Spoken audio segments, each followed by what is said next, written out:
هذا ويعرض هذا، وخيرهما الذي يبدأ بالسلام. متفق عليه.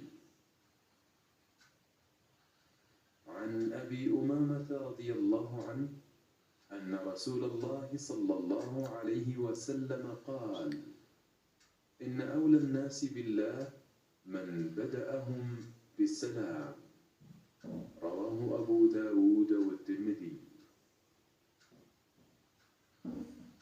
عن أبي هريرة رضي الله عنه قال: قال رسول الله صلى الله عليه وسلم: لا تدخلون الجنة حتى تؤمنوا، ولا تؤمنوا حتى تحابوا.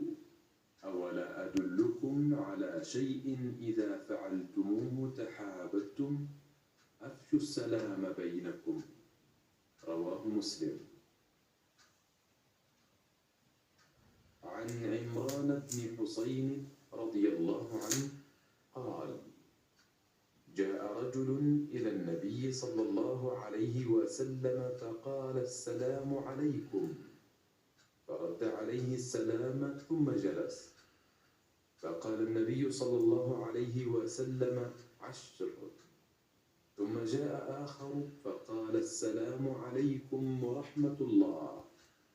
فرد عليه فجلس فقال: 20.